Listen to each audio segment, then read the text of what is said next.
All right.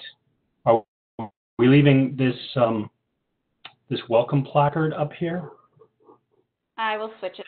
or are we going to change that?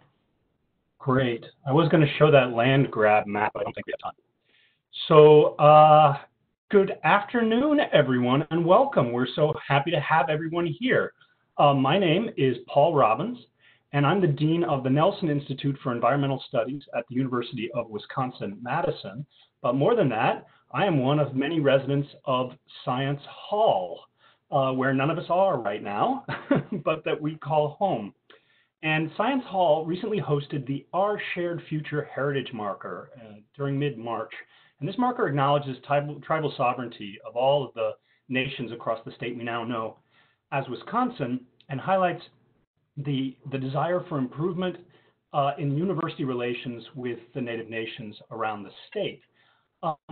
Our time dedicated to this over the years has actually been somewhat extensive. It started some 5 or 6 years ago as an initiative to perform better outreach and respond better to the needs and intentions of our sovereign Native partners around the state, which in 2015 culminated in a meeting that hosted here on campus the tribal leadership of all the sovereign nations of the state. And in that meeting, there was an avowed and quite intense sense that we need to do more and we need to do better. And of all the many things we have to do, one is to come to a much richer cultural understanding of the diverse communities around the state. And to that end, the Keepers of Culture series, which has been put together by Jessie Conaway and her class, I will introduce Jessie in a moment, and as well Emily Reynolds, who's facilitated these, has been to bring cultural leaders from the nations around the state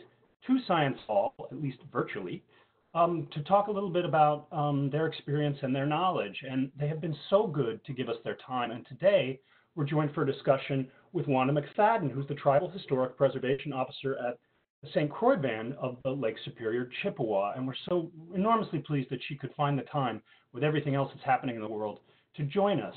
The event is hosted, I should say, both by the Nelson Institute and the Department of Geography, who both live here in Science Hall. It's supported by an environmental studies capstone, Conservation with Native Nations in Wisconsin, and the Native Nations UW Initiative. And it's sponsored, I finally add, by the Provost Educational Innovation Initiative. They provided funding to help support what we're doing, and they bought a bunch of food, which none of us get to eat. So I hope you're snacking on your own. I'm going to bring Jessie Conaway now to the microphone to do the introduction with her students. Thank you. Jessie, it's all yours. Thank you. Thank you, Dr. Robbins, and appreciate you joining in today. A big warm welcome, Bindigan, Wanda McFaggen. Great to see you, and my students will be introducing you momentarily, but wanted to give you a personal welcome as well. And also a welcome to our participants in this webinar. As Dr. Robbins mentioned, this is part of a speaker series that we're hosting with the support of the Provost's office around creating educational experiences for the Our Shared Future marker. I'm going to read that narrative to you. So please join me in formal acknowledgement of Indigenous presence in Madison and also the history of UW-Madison as a land-grant institution. The University of Wisconsin occupies ancestral Ho-Chunk land, a place their nation has called Dejop since time immemorial. In an 1832 treaty, the Ho-Chunk were forced to cede this territory. Decades of ethnic cleansing followed when both the federal and state governments repeatedly but unsuccessfully sought to forcibly remove Ho-Chunk from Wisconsin. This history of colonization informs our shared future of collaboration and innovation. Today, UW-Madison respects the inherent sovereignty of the Ho-Chunk Nation, along with the 11 other First Nations of Wisconsin.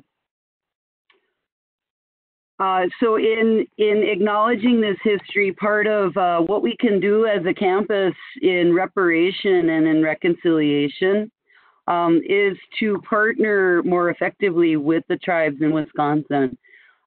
Creating cross-cultural experiences for our students has been a professional priority for me over the last 6 years. And this community-based capstone, supported by the Nelson Institute and also the Mortgage Center for Public Service, is an example of that educational partnership. My students are working this semester with Forest County Potawatomi and completing projects for the nation. We've worked with 5 other tribes across Wisconsin and intend to work with everybody in this context. So at this time, again, welcome, and I'm going to turn it over to 2 of my capstone students now who will work together to introduce our speaker for today. All right, well, on behalf of all the ES 600 students, I just want to thank Wanda for talking with us today. I'm Cooper Hamilton, I'm in the class, and I'm going to give a brief introduction with my classmate Hope for Wanda. As Dr. Robbins mentioned, Wanda is the St. Croix Tribal Historic Preservation Officer. She is a tribal elder and maintains her home in Maytowingag, or the Sand Lake community of the St. Croix Reservation. Wanda's spirit name, and forgive me if I butcher this, but I practice, Bedabanukwe, which roughly translates to Daybreak Woman. She is from the Eagle clan and also second degree Midewenwen. Sorry, once again, I practice, but it's sort of difficult. Wanda's interests include attending ceremonial gatherings, powwows, sewing regalia and star quilts, beading, Ojibwe mowing, which is the Ojibwe language, and culture. She also spends a lot of her time teaching the culture and sharing the knowledge of her people, the St. Croix. I'm now going to hand it off to my classmate, Hope. Thank you. Wanda has also studied to become a federal land officer and holds a level 1 degree. She established the St. Croix Tribal Historical Preservation Department in August of 2000 for the protection and preservation of cultural, historical, and archaeological resources on St. Croix Reservation land. She is the second Tribal Historic Preservation Officer to work for St. Croix. Wanda oversees all things that are significant to St. Croix, such as the heritage, culture, archaeological and sacred sites, traditional medicinal sites, and the burial mounds. Wanda ensures that the tribe is in compliance with federal law and National Historic Preservation Act. Wanda also serves on many cultural committees with the Great Lakes Fish and Wildlife Commission, developmental projects within the reservation. To date, some of her accomplishments include 7 Generations, Earth Epics, Tribal Leaders Bios by Patty Lowe, Wisconsin Public Television, The History of St. Croix, Wisconsin Public Television, Managnin, pronunciation, Brother Wolf, the St. Croix Tribal Historical Preservation Facebook page, and the St. Croix Tribal Historic Preservation YouTube page. So let's give Wanda a warm welcome.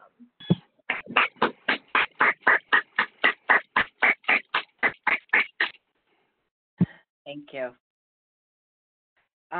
Today I'm going to talk a little bit about how we are in our environment and the values that we have towards our environment.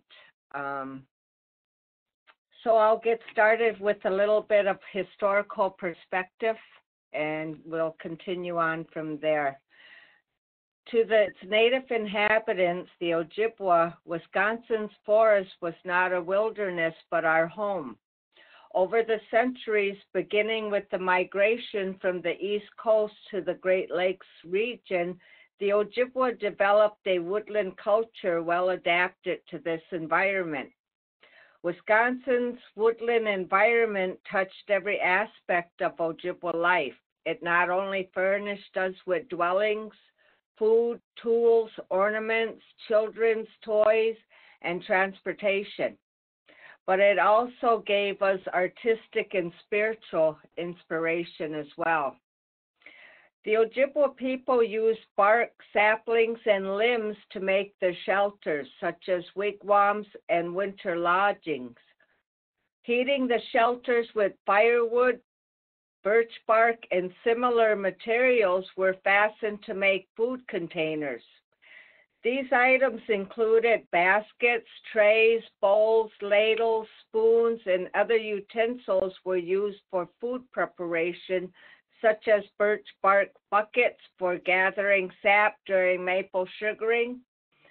The Ojibwa made cradle boards to carry their babies, snowshoes and toboggans for traveling through the woods during the long, harsh winters to search for games or check fur trap lines.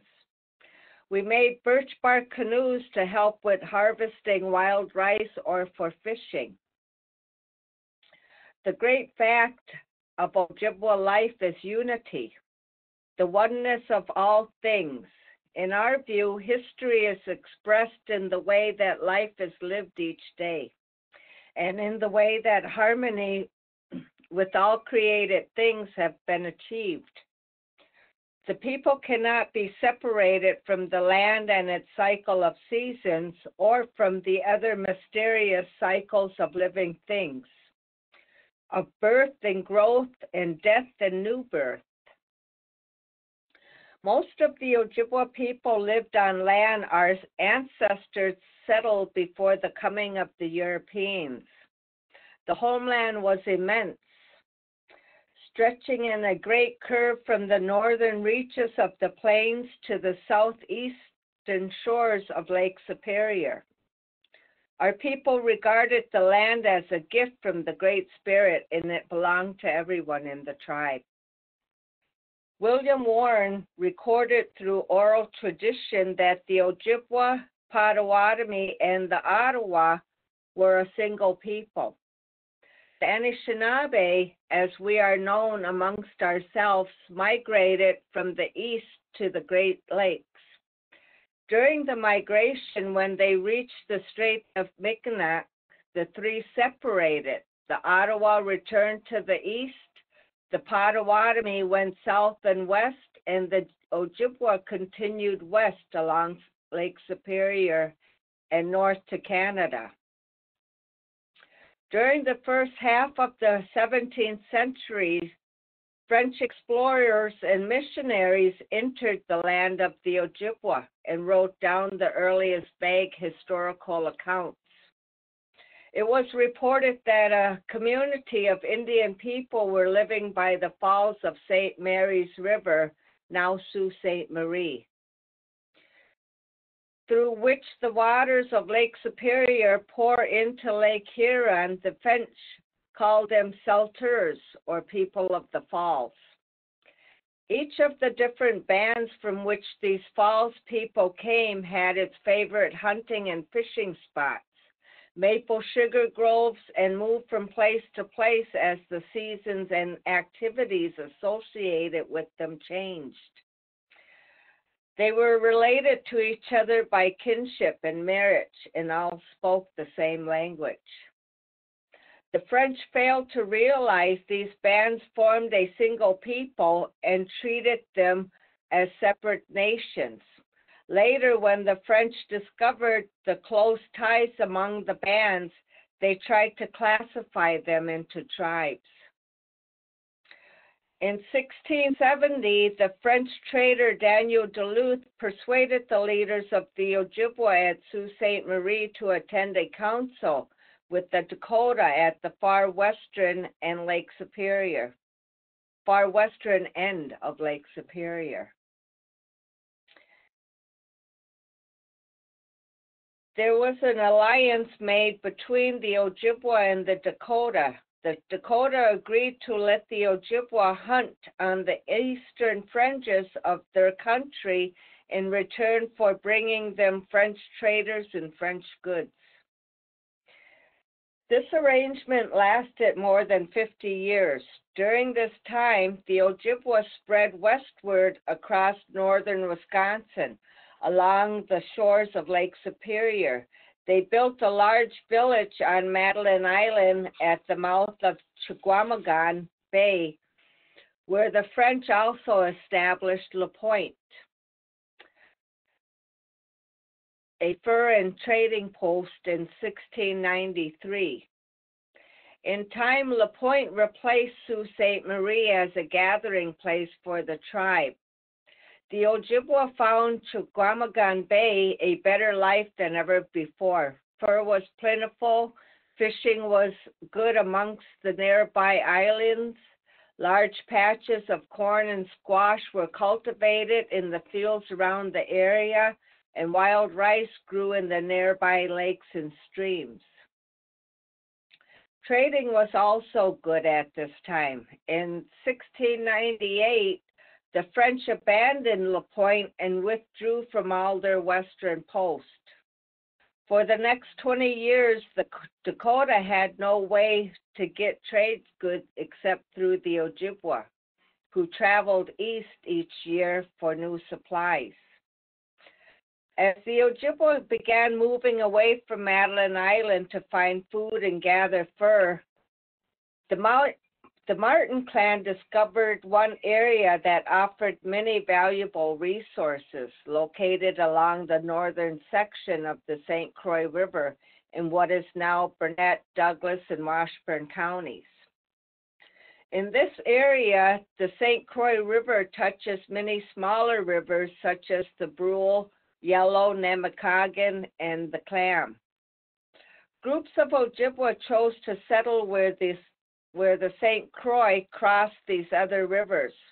The area had abundant wild rice beds, birch bark trees were readily available, game and fish frequent the rivers and the shorelines.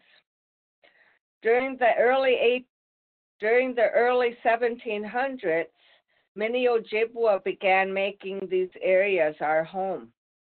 By 1792, our people established a village on Rice Lake on the Yellow River. Our people were happy living in this area for quite some time. The land was beautiful, and the Ojibwa, or Chippewa, as many non-Indians learned to call us, were able to use the forest for everything we needed to survive. The fur trade business was growing, and as a result, various settlements were established throughout the area. The Lake Superior Ojibwa was the largest of the tribal groups occupying Wisconsin prior to territorial status. During the fierce fur trading wars between the French and the British, our original territory east of Wisconsin came under direct pressure from the Iroquois of New York, who allied themselves with the British. At first, the Lake Superior Ojibwa or Chippewa acted as middlemen between the French and the interior tribes in the fur trade. By the early 18th century, the Ojibwa had expanded their hunting grounds westward into northern woodlands of Wisconsin. There they competed with the Fox Indians and then the Sioux or Dakota Indians, whom we eventually drove westward across the Mississippi River. In 1831 and 1832, Indian agent Henry R. Schoolcraft found Chippewa bands living in scattered interior villages along the southern section of Lake Superior and on the upper reaches of the interior drainages. They shared common woodland culture but did not possess a political structure to unify them. At the time Schoolcraft encountered the Ojibwa, we numbered several thousands and lived in peace with the U.S. government, trading at posts located around the area. By the time Wisconsin became a territory in 1836, there were 6 major groups in Wisconsin. They were the Chippewa, Ojibwa, the Potawatomi, the Winnebago, the Oneida, and Stockbridge Munsee of New York, and the Menominee. The years between 1836 and 1867 were a time of great change and great sorrow for most of the Ojibwa.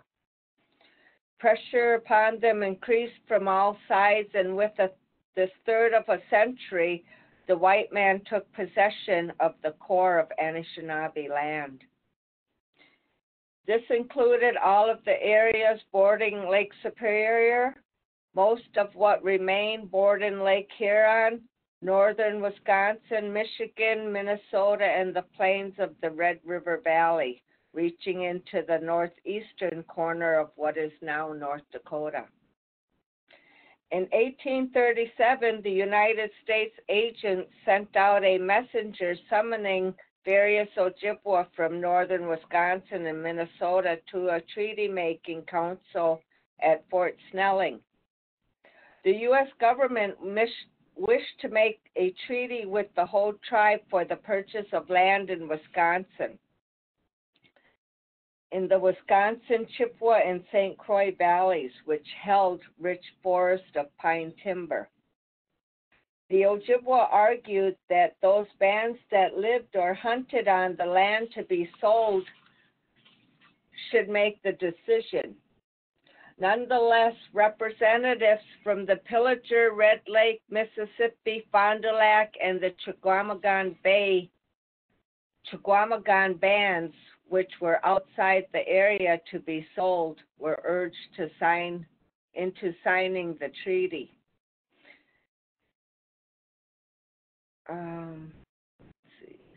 Representatives from the major bands in northern Wisconsin arrived late, and some of the smaller bands whose homes were sold were never heard in the Treaty Council. For more than 100 years, white men had known that the hills along Lake Superior held rich deposits of copper and iron. The United States spokesman who bargained for this area with the Lake Superior bands talked much about mines and trees and little about settlement. Some of the Ojibwa who signed the treaty were led to believe it was only the mineral and timber they were selling, although the agreement actually ceded the land itself. The Lake Superior bands discovered their mistake in 1850 when the government told them they must leave their lands and homes along the lake and move west into Minnesota and other areas. They sent a delegation to Washington, D.C., and after hearing their case, President Fillmore suspended the removal order. During the 1837 and the 1842 treaties, St. Croix had a distinct identity. The signature page of the first treaty, 1837, identifies Chief Bujiki, Buffalo, in Kabimabi, the wet month, along with 3 warriors as being from the St. Croix River. 5 years later, with the Treaty of 1842, the same chiefs, Bujiki and Kabimabi, along with Ayabans or Yabans Little Buck, are listed as signers. With the Treaty of 1854 at La Pointe, there were no signatures from any St. Croix chiefs or any record that St. Croix attended the negotiations. So, in the eyes of the federal government, our people had ceased to exist. The historical reports are controversial. One report that says that our chief arrived late. Another report said that he did not attend. Another report said that he was in Minnesota during the wild rice goings on over there in Minnesota. But we've done a lot of research that has shown that our chief Yabants, he did attend the 1854 treaty, but he mistakenly signed under the Lukutere ban. So that kind of lumped us all together. it was a mistake, but it was rectified, I guess, maybe you could say.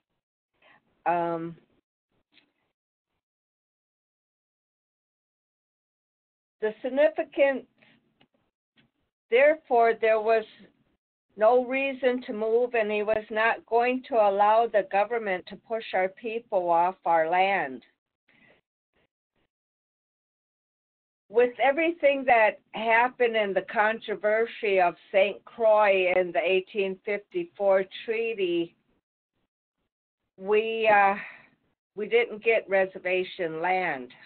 We were left out. So the significance of the 1854 treaty to the St. Croix tribe was negative in the sense that it ended political influence for the St. Croix Indians as a branch of the superior Chippewa. Nearly a century would pass before our people, the St. Croix, would be given a reservation. During the next 80 years, from 1854 to 1934, our people, the St. Croix Ojibwa, saw many changes take place. More and more white settlers were living on the land once occupied only by Indians. Many loggers had moved into the pine forests along the river, along St. Croix. Logging camps and trails were seen all over the area. Many Ojibwa men became excellent loggers and got jobs working for lumber companies. The Ojibwa found it more difficult to live the way they had since they moved to the area. They could no longer hunt, fish, or trap as they had before. The government set up laws to regulate those activities. Because the St. Croix had no land they could call their own, they were pushed from one place to another. Our people became known as the Lost Tribe and became squatters on scattered parcels of land in the St. Croix Valley.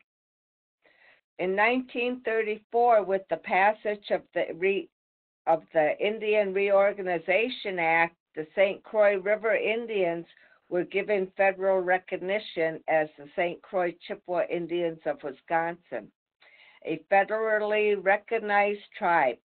The 1934 Act enabled our people to gain reservation land, which had been denied us for 80 years.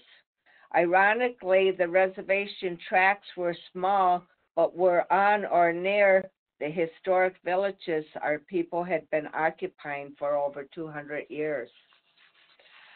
Our reservation is what you would consider to be a checkerboard reservation, like maybe Ho-Chunk.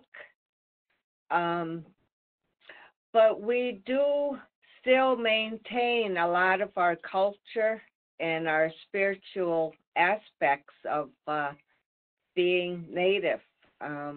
We have a lot of traditions that we practice before we go out into the woods.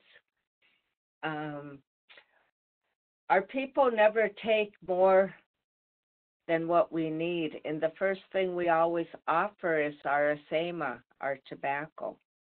You know, it's we're taking something that's going to give up its life in order for us to live. A few years ago, one of our local lakes here, Clam Lake, I'm not sure who exactly thought of it, but there was an invasive species in there, so they thought to put another invasive species in there to kill off the first invasive species, but the second invasive species was carp. So they put carp in the water to kill off the first invasive species, and I don't remember what that was, but then the carp overtook the lake and damaged all the rice that was on the lake there. And that's a lake that my family had been ricing for as long as my family have lived here.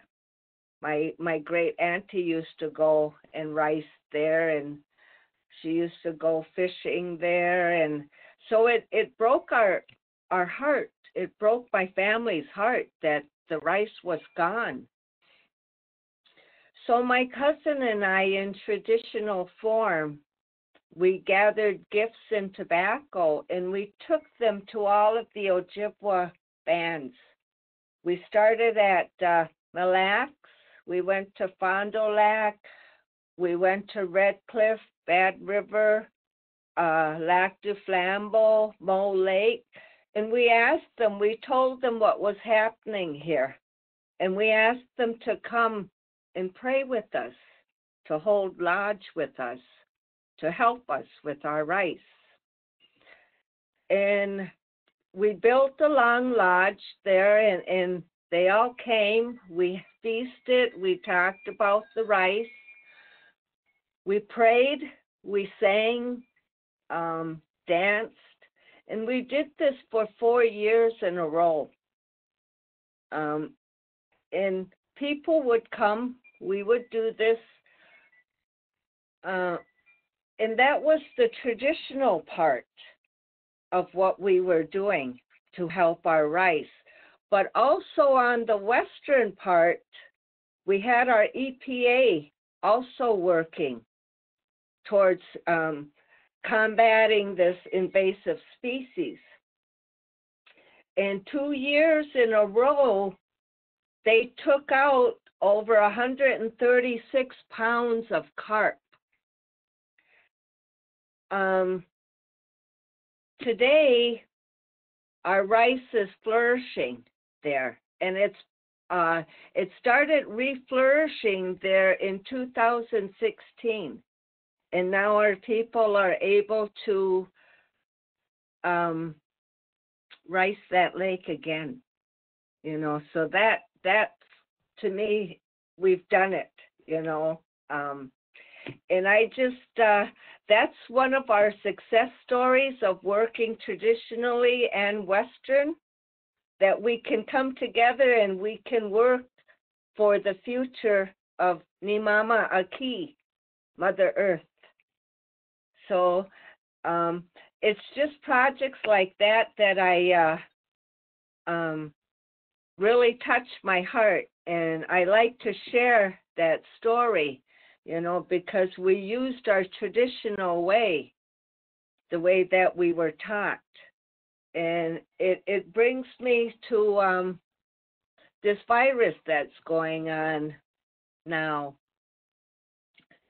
Our people are very concerned. And what we're calling for and what we're asking for our people is to go back to traditions, to go back to your medicines, to use them the way that we were taught to use them. A lot of people are promoting sage. You know, they say sage takes away 97% of the bacteria in your home. They say burn sage. Well, we've been burning sage. We've been using cedar tea. And now they're calling for our healing dancers to come, our jingle dress dancers. And they're asking them to dance for us because that dress was gifted to the Anishinaabe to be used as a healing dress. Now all the tribes use it, but it's more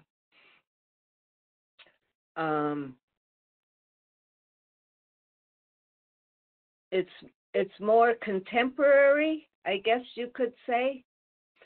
But we do ask that they come out and they pray, because it's the dress itself that was given to us to help us heal. And so we're trying to ask our people to bring out your smudges, to bring out your medicines, to make medicines for those of them that don't know how, you know. So we're trying our traditional ways to do the best that we can for our environment, because we know that there may come a day in the near future that we're going to have to rely on the substances that the Creator gave to us to sustain us in the first place. So I just, you know, I've gone ricing, I've gone sparing. Being an elder, we have young men, young women that should be doing this for us. And so we rely on them during this time too. It's just so many things. My heart always feels refreshed when the spring starts to come, because we always say that our relatives are beginning to wake up, and it's a really neat feeling to see the trees start to bud and, you know, things like that. Up here, I know us in the Ho-Chunk, we have burial mounds in common, because within our reservation boundaries, we also have burial mounds. So it's I know more so about burial mounds, and I just I think that's one of my specialties, is the burial mounds. I've learned a lot about them. We take our children to go to the mounds, and we show them some of the mounds that we have here. One of the biggest mounds that we have is the Clam Lake Mound, and I think it's like over 50 feet high. But we take food over there and tobacco over there, and we feed them, because we believe that, well, we were told that the conical mounds, the round mounds, oval mounds, almost always contain human burial. So those mounds, they don't belong to the Anishinaabe people. They came from the Dakota people, or the mound makers. And if you could kind of go through a little bit of that history, eventually it ties into the Lakota people. And so we believe that they were mounds from them, or mounds way back from the mound builders. But in this day and age, we don't fight over the boundaries of what's mine versus yours. It's all for protection. It's all in safekeeping in the traditional manner that we were taught. So we bring rice over there, we bring tobacco over there, and we acknowledge the ancestors that were there. When I first became a preservation officer, I went to look around at the mounds that the tribe oversees, just so I could get a better bearing of what all my job entitled. And it was Easter Day, and we were going to town, and so I had my grandson with me. He was maybe 5, maybe 6, but so we were passing by the mounds, and I had some I had a bowl of rice that I had made up before, and on our way back, when we went to the store, my grandson got some candy naturally. So on our way back home, we swung around by the mounds, and So I took my dish of rice and tobacco and I put it down there and I said a little prayer for them and hoped that they were going to be fed well. And my grandson come out and he asked what I was doing, and I told him I was feeding the ancestors. And he knows already about our ancestors and our culture, and because we start off from real young and start teaching. But he said, Grandma, he said, I didn't bring nothing for them. And I said, oh, that's all right, grandson. I said, you know, the rice will be fine.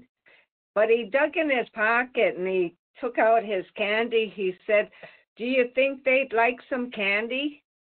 And I got kind of choked up. But I said, you know what? I said, I bet it's been such a long time since they had anything sweet. And he left 2 pieces of candy there. So with our environment, we learn from an early age how to respect our environment and to also give back to our environment for the things that we need from there, whether it's birch bark or,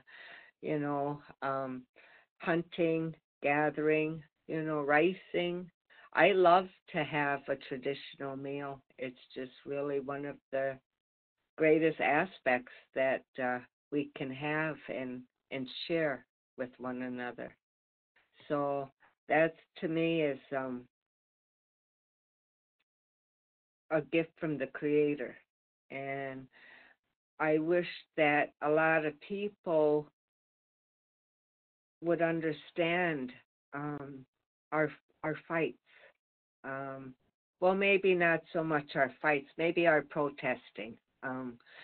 For example, the pipelines.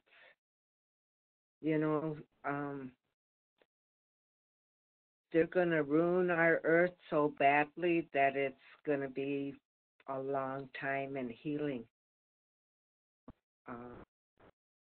We were told stories about that time, and it's scary. So we try and do what we can to stop these pipelines. They're no good for the environment.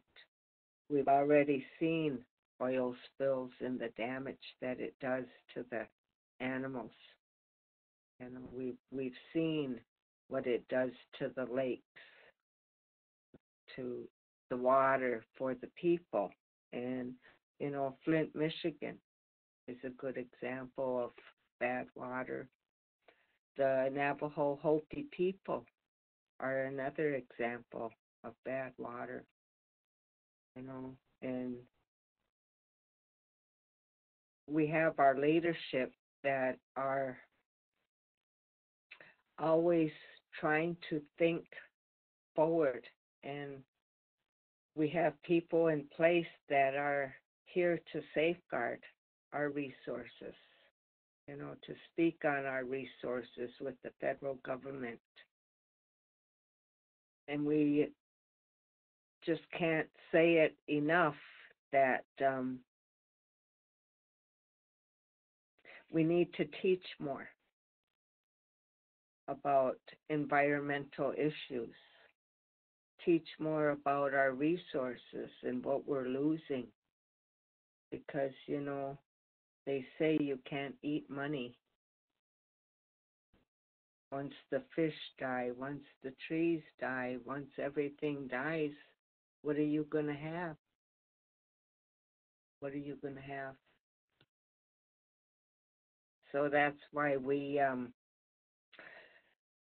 fight a lot for what we have been given, the gifts from the Creator that we've been given. And me personally, I try and do as much as I can, both personally and through my job, which is also my life. But, you know, I try and educate as much as possible. And it's just a really sad reality what our earth is coming to. So I just hope that the students in this class seriously think about your future and what you want to do with your future. You know, we always need help. The tribes have internships. Blithwick has internships. You know, we always need help. And if we can teach these young ones the way that we've been taught, maybe it will be a good thing for their future. So I don't know what else I can tell you. This is my sewing room here. This is all of my good stuff. I'm in the process of painting since we got so much time off, but that doesn't interest me. So, but I hope that I relate something that will be helpful to your students. And I'm more than open for any of them to get in touch with me at the tribe and you know, see how else we can help or be available or just anything. Excellent. Wanda, can you hear me? This is Jessie. Can you hear me? Now you're muted. Oh, there we go. Emily, can you hear me? Yes, I can hear you. Excellent. So, Wanda, miigwech for your expertise and your experience and sharing. We'd like to ask you to work with the group in answering some questions now for a little bit. And so, wonderful. So, webinar participants, I see 29 of us are on here. If you can take some time to post your question for Wanda McFaggen. You can put it either in the chat bar or in the Q&A. So these are both in the sidebar on the right of your webinar platform under chat or also Q&A. And then once those are posted, Wanda, I'll read those to you. And then, so we have those for the recording, and then hand it over to you to answer. Sure. Okay.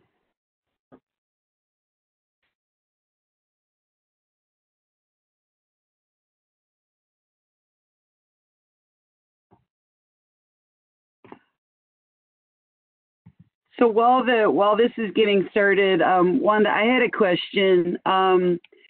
You mentioned the burial mounds, and so in terms of tribal historic preservation officers across Wisconsin, are there projects that you're currently working on with other TIPOs across tribes having to do with mounds or something else?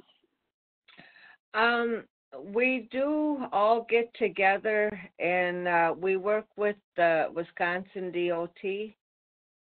I haven't been involved in that area for some times, but we do hold meetings every 3 months and talk about repatriation. We talked about the burial mounds. And I know because of the law that was trying to change, the rally was down in Madison. We attended that. So there are a few things that we do come together as all of us TIPOs. We do try and meet, But me, I'm not. I do attend the meetings once in a while just to catch up on everything that's going on. But I mainly stick close to the tribe and handle the development and things, the sacred sites in our area. Okay, Miigwech, Wanda. So a question from Chloe for you, Wanda. When do you start teaching young people about the environment? And how do you teach your youth about caring for the environment? Well, when our kids are little, we do a lot of ceremony in the woods, I guess you could call it, Some of our ceremonial gatherings are held out in the woods or by the lakes, and we're always having little kids there. So they learn by watching. My mother often told me when I was little to keep this shut and these open. That's how you learn. Because they say in our way, we never ask why. Why do they do it like that? Why do they do this like this? We don't ask why. That's how we learn. Watching and listening and not talking. So we try and tell our kids that when we go to Big Drum. And if they're starting to get noisy or crying or something, we take them out because it could disrupt what the speaker might be saying or something. So we have camp, and the kids just learn. We tell them, come on, we're going to get wood for the fire. Even with the fire, we don't tell them, hey, get away from there. They go close and they feel the heat. That's hot. Stay away. So they learn pretty much by example. We do have a Head Start that takes the kids out and teaches them things about the environment. They had butterflies, monarch butterflies, one time where the kids were watching grow, and so it's just in different ways of teaching. Some families teach their kids personally. Some families will come into a big gathering, and we'll all be responsible. Excuse me. So it's all a variety of things, but we try and start them learning when they're young. That's just the same way with the language too. If you start them learning the language young, then if you can keep using it with them, eventually they retain it. But if you don't, see, like me, my mother never used the language, but she was in a boarding school era. Excuse me. But so I was only able to learn bits and pieces of my language. I can understand when they talk and maybe speak a little bit, but not fluent. Because my mom didn't teach us. We were raised in Chicago for the relocation era. So she didn't teach us a whole lot of things. But so now when we are adults, at least for myself, I'm playing catch up with the language, and modern day society takes us away a lot from our culture, because you have our young kids wanting the rap and the, socialization and all of this stuff, and it's not, you're not attending the ceremonial drums or, ceremonies, you're not attending, you're not learning. So we have a handful that are a little bit lost, but then we have a couple handfuls that are relearning everything. Miigwech, Wanda. Next question from Abby. Do you think more technology like phones and computers makes it harder for younger people to get out and enjoy nature? Yeah. My grandson's a prime example of that. He's 16 now, and all he wants to do is play games. So, and I see that, Mm-hmm. With summer we get out more, because there's more things for us to do, which is, camping, hiking, powwows, those type of events. So we get out more. But I do make my grandson attend the ceremonial gatherings that we have here, so that, and I make him put his phone away when we're at these places. But when we did a canoe project a few years ago, and that was one of our teacher, who was Marvin Defoe from Bayfield. He had mentioned about modern technology. He says, nowadays, he said, people just pull a book or a video off the shelf, and that's how they learn. What he was referring to is, are people not going and using the protocol of our teaching way, by not giving your asema for knowledge that you want from somebody else. So that's kind of falling by the wayside a little bit. People don't always carry their tobacco anymore. So it's kind of hard, but the way that I believe in working in the preservation office is, if I can use a recorder, or if it's appropriate for me to use a recorder, then I will. If I can't, such as at Maday ceremonies, we can't, pictures, cameras, nothing.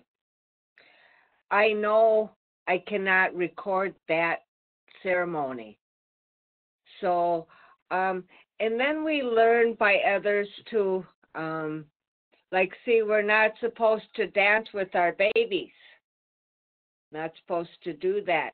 Otherwise, we're letting the Creator know that we can gift them back to Him. He can take them. But, and how I learned that was one of my community elders at that time. I think I was like 22, maybe. One of my community elders came over and she tapped me on the shoulder. She said, "You put your baby down." And I said, "What?" She said, "You'd never hold your baby and dance." So that was, and that's how we learn too. It gets passed down.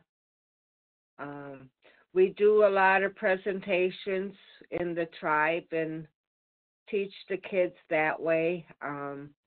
We used to have a summer program from, I think it was 13 to 17, and we paid the kids to gain knowledge in all areas. So you know. So we think of different things, I guess, to help our children learn.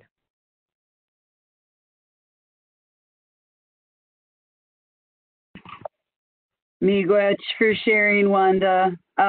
Question from Bryce.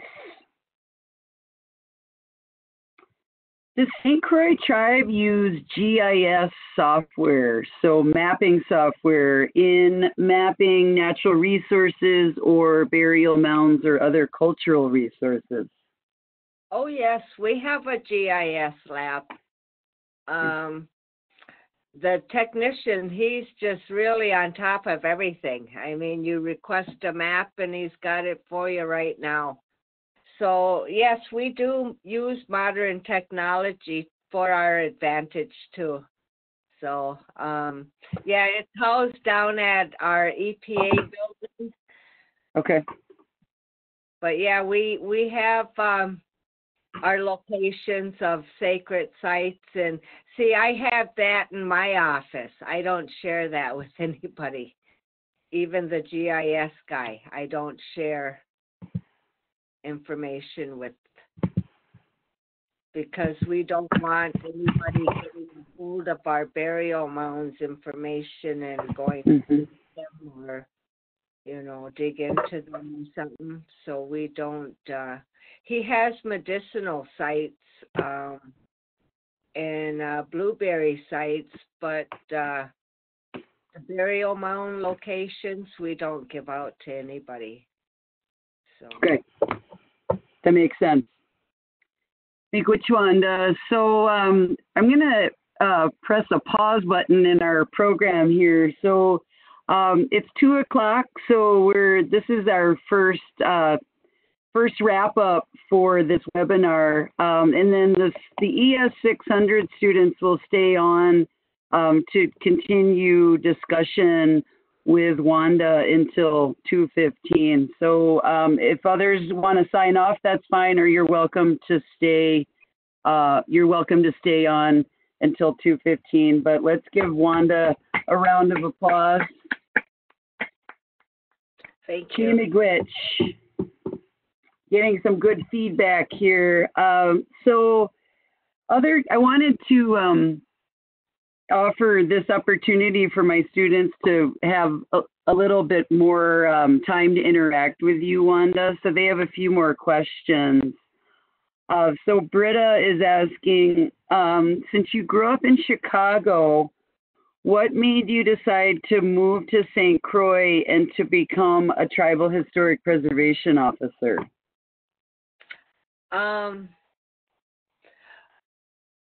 Well, my family moved up here before I did. I stayed back in Chicago. The city was getting too rough, and I had children. So my mother was always a tribal person here. So we just, when my family all started leaving Chicago one by one and moving back home, I just decided that I would too. I wasn't necessarily training to become a federal or a tribal historic preservation officer. I was going to school to become a federal land officer. And my boss at that time, when we had our land office here, gave me the project of our cemeteries and trying to replace a lot of the lost documentation on our cemeteries. So I did as far as I could for that. And then it's like, well, what do we do with all this information? So that's when I started going on the computer and searching about preserving documentation. And it just opened up a whole new door in preservation. And so I just kind of took off with it and broke away from the land office and developed the Historic Preservation Office. When I went around to anybody, nobody knew what all that entitled.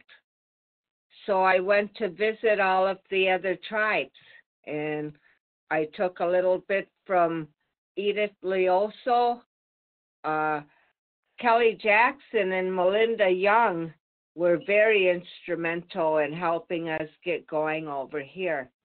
So those girls, I always have a big heart for those girls for taking me under their wing. And then, you know, I read. I read from morning to nighttime. I mean, this job was 24/7. And when I started reading stuff and started reading the history, it broke my heart, and I would suffer panic attacks, anxiety. I'd be driving, and something would come to my mind about how the people got hurt, and I'd have to pull over, and I'd be crying. When you do this position, it's a very in tune, spiritual position. You get a lot of guidance from the ancestors, even though you don't know that you're receiving it. And a lot of my breakdowns were things that they were sending me, and what Edith had called blood memory. She said they are sending you their blood memory. That's why you're hurting. That's why you're angry. That's why you're hurt. That's why your heart hurts.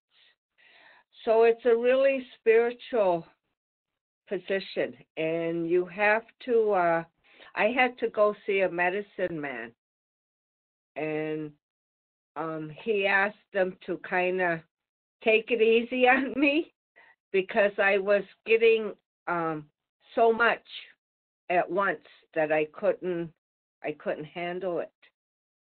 And those were gifts that they were sending me, the spirits were sending me.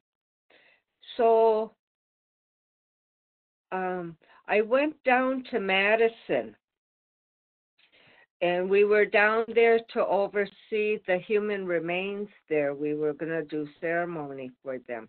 And they had a big banquet. And at that time, I didn't know a whole lot of people in this field. And when I meet new people, I'm kind of shy and I stay back. So I was doing that at this banquet and just watching everybody, because I didn't know half of the people that were there.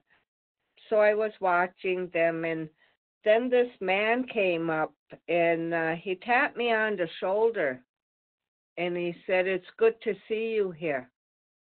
I said, "Well, I'm glad I was able to come." I said, "I don't know how I can help, but my tribe sent me here to help." And he said, "Well, they've been waiting for you." And I thought he meant, the other preservation officers, because St. Croix hadn't been involved in years. And I just kind of told him, "I'm glad to be here."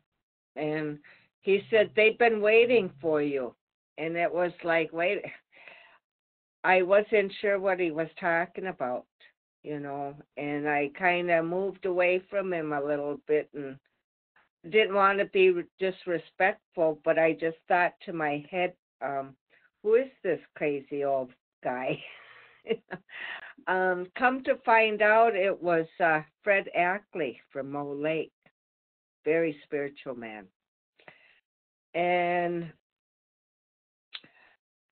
I didn't see him for a few years after that, but he was one of the houses that we went to when we were seeking spiritual guidance for our rice. And we went in there, and my cousin Carmen, I let him do the talking, and I waited, and in respect. So he told him why he was there, why the both of us were there, and Fred started crying, and he said, "There's gonna come a day when I'm gonna need you to come and help me, 'cause my rice is dying," and it broke his heart. And so I had some gifts out in my car, and I went out and I got a big bag of rice and some tobacco, some asema. And I took it in there and I asked him, I said, "Do you remember me?" And he said, "Yeah, I remember you." And he says, so I asked him, I said, "Do you remember what you told me when you first met me?" And he said, "Yeah, I remember." I said, "Could you talk to me a little bit more about that?" I said, "I kind of understand, but I'm not really sure." He said, "Yeah." He said, I told you they had been waiting for you." He said, "Them," pointed upward. He said, "They've been waiting for you for a long time to come this way. They knew you were coming." And how he knew that, I don't know, 'cause I never really spoke with him about anything. And he said when we were at the feeding place, he said, "I knew it was you." He said, "The minute you walked into the door," he said, "I knew it was you." He said, "Because," he says, "you have a white glow around you." He said, "And that's what I could see." He said, "I seen that white glow, and I knew it was you." He said, "The ancestors been waiting for a long time for you to come and work for them, to come and do their work." So that's what I believe today is I work for the ancestors. This is my life. The culture's my life. The spirituality's my life. But I'm just getting a paycheck from it. So, I love to share my culture and history. I carry videos in my car to give them to people I meet.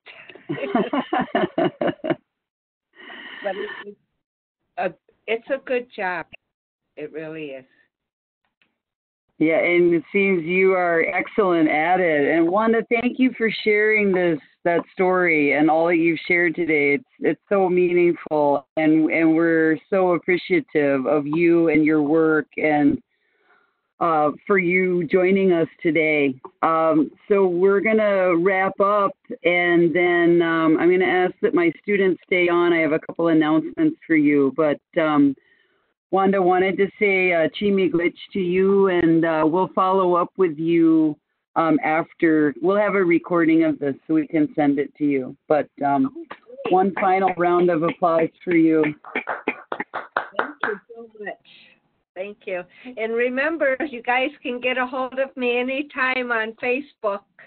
Historic Translation. Okay, good. Okay, good to see you. Take care. Safe. You as well, lady. I'll talk to you soon. Okay, bye now. Okay, Gigo Abaman. Bye-bye. Aho. Aho.